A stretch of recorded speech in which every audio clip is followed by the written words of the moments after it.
வணக்கம். நான் உங்கள் Damodaran Prakash. News time TN சேனலில் தெருக்கூத்து பகுதியில்.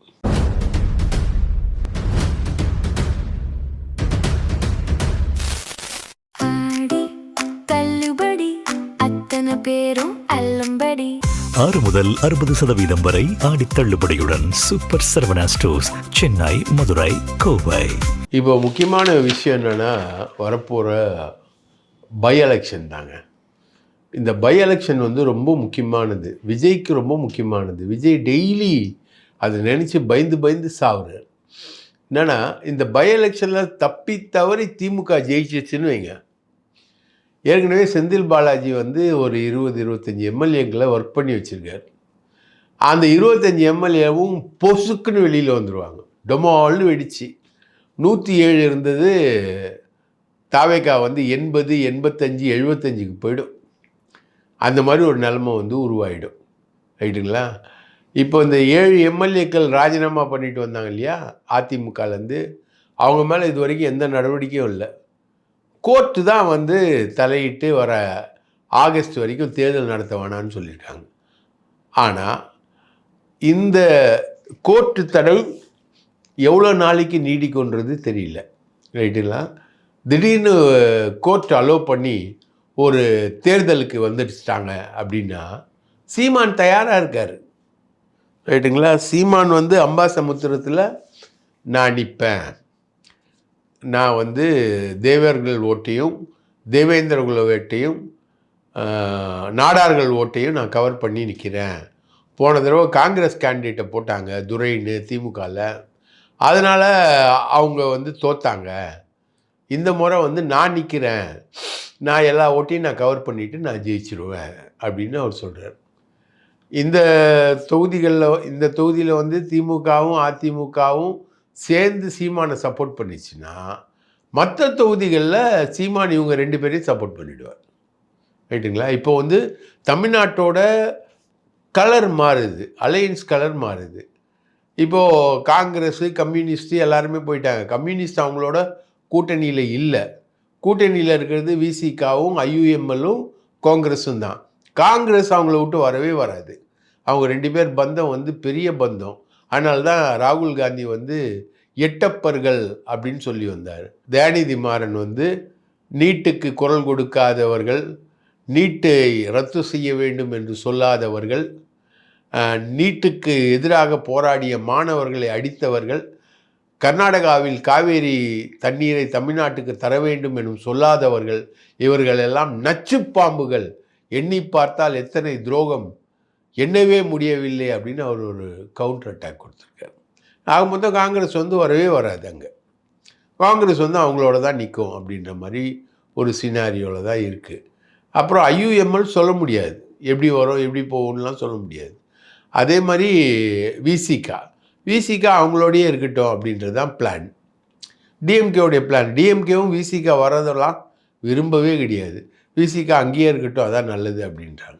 அவங்களுடைய கால்குலேஷன் பிளானிங்லாம் வந்து திமுக, நாம் தமிழர், பாட்டாளி மக்கள் கட்சி, இந்த 3த்தையும் மிங்கிள் பண்ணி தான் தேமுதிக. திமுக, தேமுதிக, பாட்டாளி மக்கள் கட்சி, நாம் தமிழர், இதுதான் கூட்டணி. திமுகவுடைய கூட்டணி வந்து தமிழகத்தை பொறுத்த வரைக்கும் இவங்க தான்.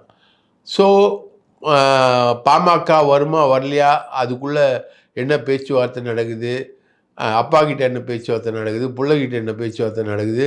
அப்பா தான் அரசியலுக்கே வரமாட்டேன்னு ஒதுக்கிட்டார், இனி பிள்ளைகிட்ட தான் பேச்சுவார்த்தை நடத்தினா பிள்ளை என்ன பேசுகிறாரு, அவருக்கும் தாவேக்காவுக்கும் என்ன டேர்ம்ஸு, ரைட்டா? சௌமியா அன்புமணிக்கு துணை முதல்வர் பதவி கொடுக்குறாரா விஜய், அண்ணனை வந்து இதுக்குள்ளே சேர்த்துக்கிறாரா அப்படின்றது இருக்குது. அண்ணன் வந்தார்னா விசிகா இருக்காது, விசிகா வெளியில் போயிடும். பாமக வந்ததுன்னா அந்த அணியில் விசிகா இருக்காது, விசிகா வெளியில் போய்டும். அதுதான் திமுக அணிலையும் அதான் பண்ணிக்கிட்டு இருந்தாங்க.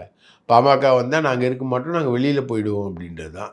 அது வந்து விசிகாவுடைய காயங்கள், நாடக காதல், அந்த காதல், இந்த காதல் சொல்லிட்டு திருமாவளவனை கொலை பண்ணுற அளவுக்கு போனவர் ராமதாஸ். அந்த கோபம் வந்து சிறுத்தைகள்கிட்ட இருக்குது. அப்போது பாமக வந்து இவங்க கூட்டணிக்குள்ளே வந்ததுன்னா என்ன ஆகும்? ஒருவேளை பாமக இவங்க கூட்டணிக்கு வர்றதை வந்து பாஜக அலோவ் பண்ணுதான்னு தெரியல. டெல்லியில் கேஸ் இருக்குது அன்புமணி கிட்ட. ரைட்டா? பாமக வந்து அதிமுக கூட்டணியில் இருக்குது. அதிமுக எப்படி அலோவ் பண்ண போகுதுன்னு தெரியல. இல்லை இந்த இடைத்தேர்தலில் 35% வாக்குகளை வாங்கின விஜய்க்கு எதிராக அதிமுகவும் திமுகவும் ஒரு தந்திரமான ஒரு டாக்டிக்கல் லைன் எடுத்து விஜயை வந்து தோக்கடிக்கணும் அப்படின்றதுக்கு ஒரு முடிவு பண்ணுவாங்களான்னு தெரியல. ஏன்னா மறுபடியும் நான் முதல்ல சொன்னது தான், இந்த இடைத்தேர்தலில் அண்ணன் தோத்தாருன்னா கட்சி காலி. கட்சி காலி ஆச்சுன்னா ஆட்சி காலி. நான் என்ன தவறு செய்தேன் மக்களே அப்படின்னு சொல்லிட்டு திரும்ப போய் மக்கள்கிட்ட கேட்க முடியாது. ஏன்னா தவறு செய்ய போகிறது தாவேகா எம்எல்ஏக்கள், தாவப்போவது தாவேகா எம்எல்ஏக்கள். அதனால தான் செந்தில் பாலாஜி மேலே விடாமல் கேஸ் போட்டு அவரை வந்து பிரச்சனை பண்ணிக்கிட்டே இருக்காங்க. அவர் மேலே குதிரை பேர வழக்குன்னு போட்டுக்கிட்டே இருக்காங்க.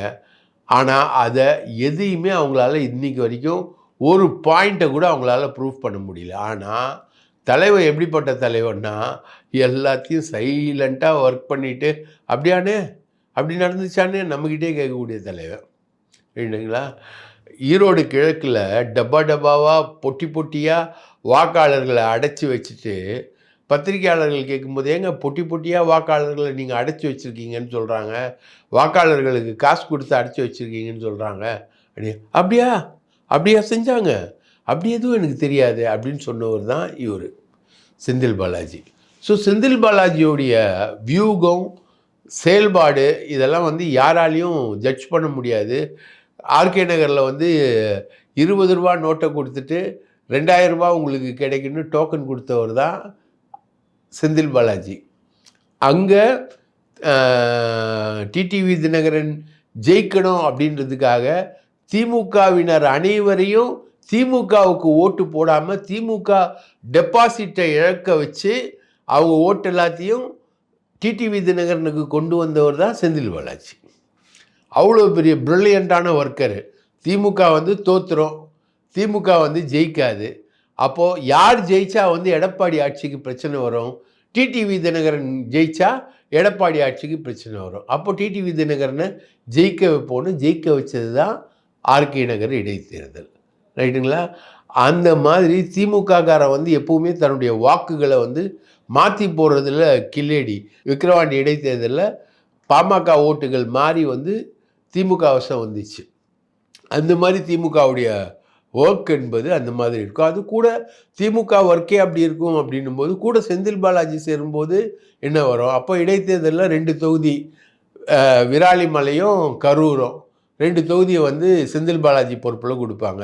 கரூரில் வந்து 1840 ஓட்டில் தான் ஜெயிச்சிருக்காரு எம்ஆர் விஜயபாஸ்கர். ரைட்டா? அப்போ அந்த தொகுதியை கை வைப்பார், கன்ஃபார்மாக கை வைப்பார் செந்தில் பாலாஜி. அந்த தொகுதியில் தாவேகாவை ஜெயிக்க விட மாட்டார். 2வது விராலிமலையில் 62,000 வாக்குகளில் ஜெயிக்கிறாரு. அது முழுக்க அதிமுக வாக்குகள்.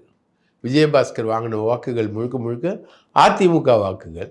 அப்போ அதிமுகவை எப்படி காயின் பண்ணணும், அங்கே எப்படி அதிமுக வாக்குகள் வந்து இல்லாமல் பண்ணணும், தாவேகாவை நின்றுச்சுன்னா அதை எப்படி தோக்கடிக்கணும். இப்போ விஜயபாஸ்கருக்கும் நம்ம எம்ஆர் விஜயபாஸ்கருக்கும் கரூர் விஜயபாஸ்கருக்கும் ஜெயிச்சு வந்தால் மந்திரின்னு சொல்லியிருக்காங்களாம். நான் இன்றைக்கி லிஸ்ட் அனௌன்ஸ் பண்ணியிருக்காங்க.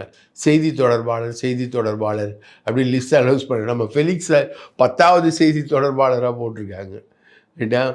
மற்றவங்கள எல்லாரையும் அதுக்கேற்ற மாதிரி தான். எல்லாருமே வந்து நிர்மல்குமாருக்கும் ராஜ்மோகனுக்கும் நம்ம ரமேஷ் இருக்கார்ல மந்திரி, அவருக்கும் கீழே தான் எல்லாரும். அதில் வந்து உங்களுக்கு வைகை செல்வனும் வராரு, கலைராஜனும் வராரு. அதில் வந்து 10வது இடத்துல வந்து நம்ம ஃபெலிக்ஸை போட்டிருக்காங்க. ரைட்டா? பாக்கி எல்லாரையும் யார் வராங்களோ அவங்கள எல்லாரையும் போட்டிருக்காங்க. ஜவஹர் அலி, வீரப்பன் விஷயம் சம்மந்தமாக பேசக்கூடிய ஆள் எல்லாரையுமே வந்து கீழே தான் 10வது 11வது 12வதுன்னு தான் போட்டிருக்காங்க. இவங்க வந்து ஜெயிச்சு வந்தால் தான் இவங்க மந்திரியாம். இடைத்தேர்தலில் இவங்க நிற்க வைக்கப்படுவாங்களாம். ஜெயிச்சு வந்தால் தான் மந்திரியாம். அப்போ இவங்க நிற்கிறாங்கன்னா அங்கே ஒர்க் யாருது இருக்கும்? செந்தில் பாலாஜியுடைய ஒர்க் இருக்கும். ரைட்டா? ஒன்று இடைத்தேர்தலில் வெற்றி பெறுறதும் செந்தில் பாலாஜியோட ஒர்க்கு. இடைத்தேர்தலில் வெற்றி பெற்ற உடனே தாவேக்காவை உடைக்கிறதும் செந்தில் பாலாஜியோடைய ஒர்க்கு. இதனால தான் செந்தில் பாலாஜி வந்து ஜெயிலில் இருக்கணும்னு சொல்லிட்டு விஜய் பர்சனலாக ஆசைப்பட்டு பர்சனலாக ஏம் பண்ணி பர்சனலாக உள்ள வைக்க ட்ரை பண்ணது எதுக்குன்னா இதுக்காக தான் கொண்டு வராங்க.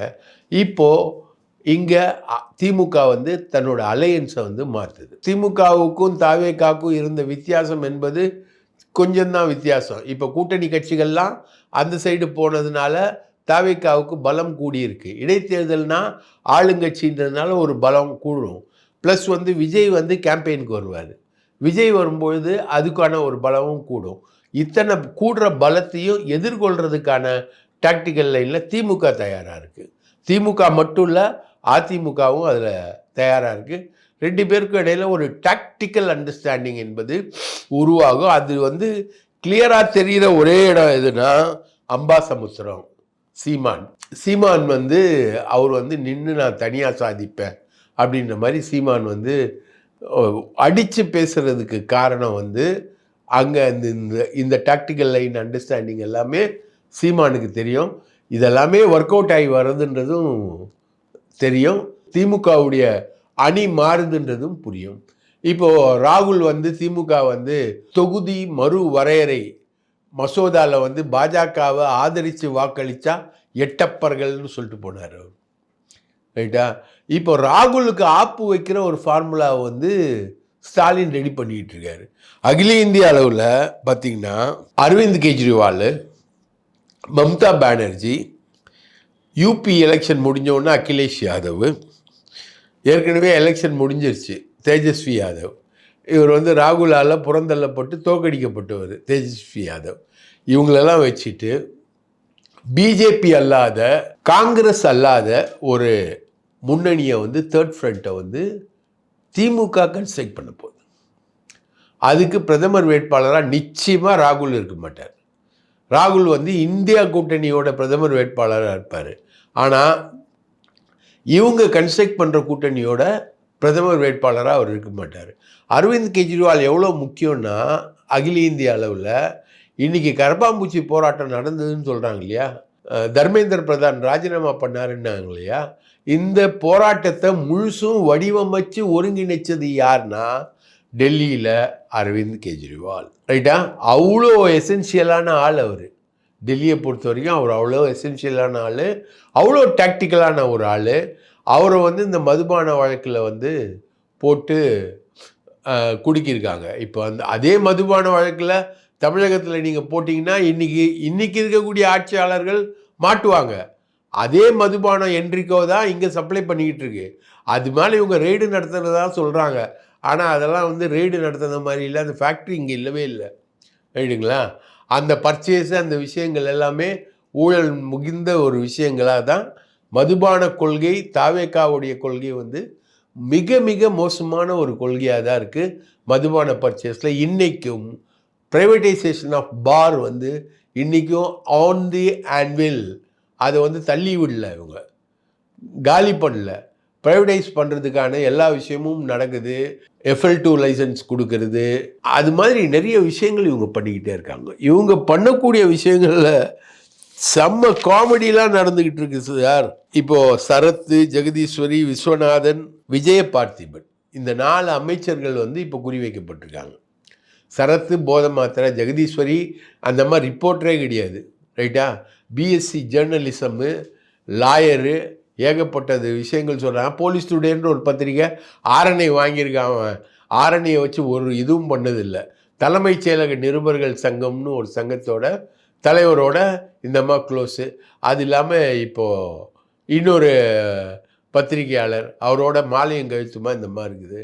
ஏகப்பட்ட புகார் இந்த அம்மா மேலே பாஞ்சிக்கிட்டு இருக்கு. நான் ஜட்டியோட உட்கார வைப்பேன், அடிப்பேன், ஒதிப்பேன், இந்த அம்மா பேசி கேசட்டெல்லாம் வெளியில் வந்திருக்கு. சரத்து போதைப் பொருள் மாத்திரை. அதுக்கப்புறம் பார்த்திங்கன்னா விஸ்வநாதன், இவர் வந்து கொத்து பரோட்டா, முட்டை பரோட்டா, தொட்டபெட்டா ரோட்டு மேலே முட்டை பரோட்டா அப்படின்னு பாட்டு பாடி குழந்தைங்களோட டான்ஸ் ஆடினவர். இவர் மேலே வராத புகார்கள் இல்லை, வராத ஊழல்கள் இல்லை, வராத விஷயங்களே கிடையாது. அதனால் அவர் மேலே கடுமையான அதிருப்தி. அதே மாதிரி டிரான்ஸ்போர்ட்லேயும் மிக கடுமையான ஊழல் புகார்கள் வந்துக்கிட்டு இருக்கு. அது விஜய் பார்த்திபன் வச்சுக்கோங்க. அது இல்லாமல் போர்ட்ஃபோலியோ சேஞ்சில் வந்து கமலி, ராஜேஷ்குமார், கீர்த்தனா சுத்தம் இண்டஸ்ட்ரியல் போர்ட்ஃபோலியோவுக்கு ஏற்ற ஆளே கிடையாது. இங்கிலீஷும் தெரியல, பேசவும் தெரியல, வெறுமனே ரீல்ஸ் தான் போட்டுக்கிட்டு வெறுப்பேற்றிக்கிட்டு இருக்கு. டிஆர்பி ராஜா எவ்வளோ சின்சியராக கவனித்த துறை அது.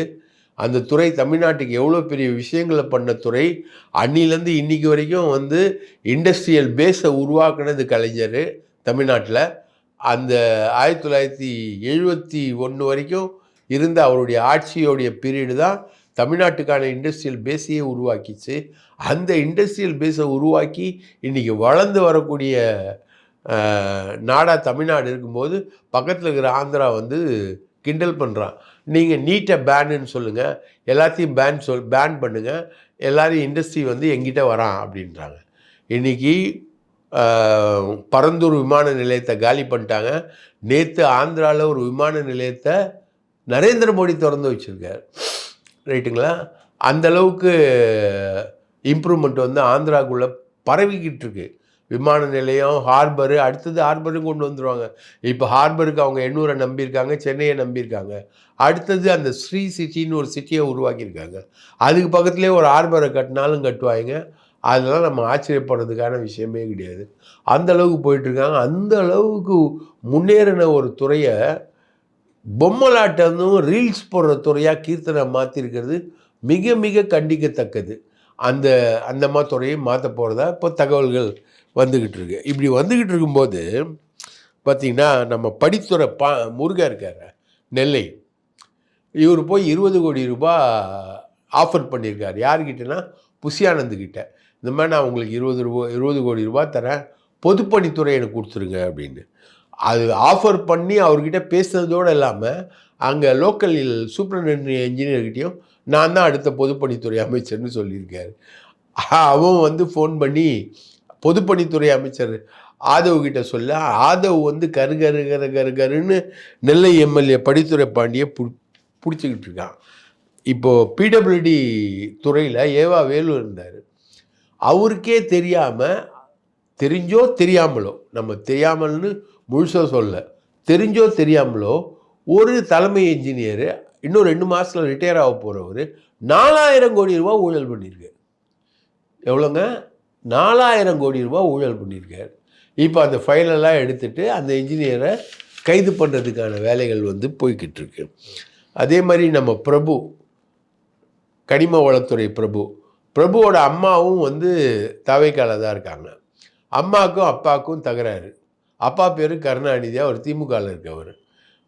அப்பாவுக்கும் அம்மாவுக்கும் தகராறு. ஒரு பொது இடத்துல பிரபு அவங்க அப்பா வந்து அம்மாவை பயங்கரமாக திட்டார். இதை கேள்விப்பட்ட பிரபு என்ன பண்ணார், நேரடியாக அப்பாவை கூப்பிட்டு விசாரிக்கிறாரு. நீ இந்த மாதிரி பண்ணிக்கிட்டு இருக்க. அவர் வந்து லோக்கல் தாதா தான். அவர் வந்து பஞ்சாயத்து, எல்லா பஞ்சாயத்துலேயும் தலையிடுறது. இப்போ நம்ம கூட ஒன்று சொன்ன, ஒருத்தருக்கு ஆப்ரேஷன் பண்ணி ஆணுறுப்பை அறுத்துட்டாங்க. அதுக்கு பஞ்சாயத்து பண்ணி ஒரு 50 லட்ச ரூபா வாங்கி கொடுத்ததா ஒரு தகவல் இந்தியன் எக்ஸ்பிரஸ் நாளிதழிலேயே வந்துச்சு. அந்த மாதிரி இவர் வந்து பஞ்சாயத்து பண்ணாத இடமே இல்லை, பெரிய அளவுக்கு இவர் வந்து பஞ்சாயத்து பண்ணியிருக்காரு அப்படின்ற மாதிரி செய்திகள் எல்லாம் பரவி வந்தன. இதில் டென்ஷனான பிரபு வந்து இவருடைய செயல்பாடுகளில் நம்மளுடைய துறையை வந்து இந்த முறை மாற்றிடுவார் விஜய் அப்படின்னு பயந்து அப்பாவை கூப்பிட்டு செம்ம ரெய்டு. ரைட்டா? மகனுக்கும் அப்பாவுக்கும் நடைபெற்ற இந்த ஊழல் பஞ்சாயத்து தான் இப்போ வந்து தென் மாவட்டங்களில் ஒரு பெரிய டாக்காக போயிட்டுருக்கு. ஆக இவங்க வந்து இடைத்தேர்தலையும் பயத்தோடு எதிர்கொள்கிறாங்க, மந்திரிகளையும் மாற்றுறாங்க. இந்த மந்திரிகளில் எத்தனை பேர் வந்து இவங்களுக்கு உண்மையாக இருப்பாங்கன்னு தெரியல, அதில் எந்த அளவுக்கு போகும்னு தெரியல. இந்த ஜெகதீஸ்வரிலாம் அமைச்சர் ஆகுன்னு கனவுல கூட யாரும் நினச்சி பார்த்துருக்க மாட்டாங்க. பக்கா டுபாக்கூர் ரிப்போர்ட்டர்னா நமக்கு தெரியாதா ரிப்போர்ட்டர் யாருன்னு? இது வந்து பக்கா டுபாக்கூர், ஆர்என்ஐ வாங்கிக்கிட்டு உக்காந்துக்கின்னு வேலையை பார்த்துக்கிட்டு இருக்கு. இதுக்கு எதிராக ஆபாச டேப்பு இந்தம்மா பேசுறது வெளியில் வருது. அப்போ சுற்றி ஆட்கள் இருக்காங்க. கேட்டுங்களா? ஒன்றுமே தவறு இல்லாமல் இதெல்லாம் வெளியில் வராது. இந்த சரத்து அண்ணன் உட்காந்து லைவில் கொக்கைன் போடுற அண்ணன், அதை வந்து யாராவது சொல்லிட்டாங்க அப்படின்னோடனே அவங்கள வந்து கைது பண்ண சொல்கிறது அண்ணனோட வேலைகள் வச்சுக்கிறேன். விஸ்வநாதன் ஆடாத அட்டம் இல்லை. இந்த மாதிரி நிறைய பேருடைய மந்திரிகளுடைய டீட்டெயில்கள் வந்து பெரிய அளவுக்கு எக்ஸ்போஸ் ஆகிட்டுருக்கு. இந்த ஆட்சி வந்து இப்போ இடைத்தேர்தல் வந்தால் கூட இந்த ஆட்சி வந்து மாற்றத்துக்கான ஒரு விஷயம் சொன்னாங்க. என்ன மாற்றம்? இபிபியில் மாற்றம், ரைட்டா? பெண்கள் இலவச பேருந்துனாங்க, எங்கே வந்துச்சு? பெண்களுக்கு 2500 ரூபாய்னாங்க, எங்கே வந்துச்சு? வாலிபர்களுக்கு வேலையில்லாத வாலிபருக்கு 4000னாங்க, எங்கே வந்துச்சு? மாதம் 6 கேஸ் சிலிண்டர்னு சொன்னாங்க, எங்கே வந்துச்சு? ஒரு காஞ்சிபுரம் பொதுக்கூட்டத்தில் புல்லட்டு கொடுப்பேன், இல்லாத வீட்டுக்கு காரு கொடுப்பேன், இருக்க வீடும் கொடுப்பேன்னார். அவர் சொல்லாத வாக்குறுதியே கிடையாது விஜய். எந்த வாக்குறுதியும் நிறைவேற்றலை. திமுக ஆட்சி காலத்தில் வாக்குறுதிகளை நிறைவேற்றலை. வாக்குறுதி எண் 256 356 சொல்லிட்டு இருந்தார். இவர் சொன்ன ஒரு வாக்குறுதி கூட நிறைவேற்றலை. மாற்றன்றது முழுக்க முழுக்க ஏமாற்றமாக தான் பொதுமக்களுக்கு இருக்குது. இந்த நிலைமையில் வந்து முன்ன வாக்களித்த மக்கள் வந்து இப்போ அதே மூடோட வாக்களிப்பாங்களான்றது சுத்தமாக தெரியல. ஆனால் விஜய்க்கு ஒரு அட்ராக்ஷன் இருக்குது. இதை தான் இவங்க பெட் பண்ணுறாங்க. விஜய் வந்தால் போதும், கை காட்டினா போதும், அவர் கை காட்டின உடனே மக்கள் மனசு மாறிடும் அப்படின்ற மாதிரி ஒரு விஷயத்தை இவங்க முன்வைக்கிறாங்க. அது எந்த அளவுக்கு, எவ்வளோ நாள்? ஜெயலலிதா கூட 91 96 வந்து ஒரு மோசமான ஆட்சியை பண்ணிட்டு தமிழ்நாடு முழுக்க சுற்றி வந்தது. ஜனங்க வந்து அந்த அம்மாவை தர்மபுரியில் தோற்கடித்தாங்க, ரைட்டா? அந்தளவுக்கு தான் மக்களுடைய ரெஸ்பான்ஸ் இருந்தது. சுகவனம்னு சொல்லக்கூடிய ஆளை வந்து கலைஞர் சொல்வார், யானை காதில் புகுந்த சிறு எறும்புன்னுவார் சுகவனத்தை. அந்த மாதிரி தோற்கடித்தார் சுகவனம், ரைட்டுங்களா? அந்த மாதிரி இவர் எவ்வளோ பெரிய ஆளாக என்ன வேணா கேம்பெயின் பண்ணாலும் அவருக்கு வரக்கூடிய எதிர்ப்புணர்வு என்பது ரொம்ப மோசமாக இருக்கும். இந்த ஜெகதீஸ்வரி மாதிரி ஆள்லாம் வச்சுக்கிட்டு நீங்கள் வந்து கேம்பெயின் பண்ணிங்கன்னா என்ன ஆகும்? ஏன்னா கூடவே வந்து திமுக அமைக்கக்கூடிய அணி அது வந்து டிஃப்ரெண்ட்டான ஒரு அணியாக ஃபார்முலேட் ஆச்சுன்னா, இன்னும் ஆகலை, காஷனாக தான் வார்த்தையை சொல்கிறோம், பாமக இன்னும் வரல, ஆச்சுன்னா இவங்களுடைய நிலைமை என்பது ரொம்பவும் பரிதாபகரமாக போகும். காங்கிரஸும் இவர்களும் சேர்ந்து மண்ணை கவ்வுவது உறுதி அப்படின்ற மாதிரி தான் வரும். இது வந்து அகில இந்திய அளவிலையும் ஸ்டாலின் வந்து இதை கொண்டு போகிறாரு. ராகுலை வந்து அவங்க எந்த விதத்துலேயும் ஏற்றுக்க தயாராக இல்லை, அந்த துரோகத்தை ஏற்றுக்க தயாராக இல்லை. உண்மையிலேயே எட்டப்பர் யாருன்னு கேட்டிங்கன்னா ராகுல் காந்தி தான், ரைட்டுங்களா?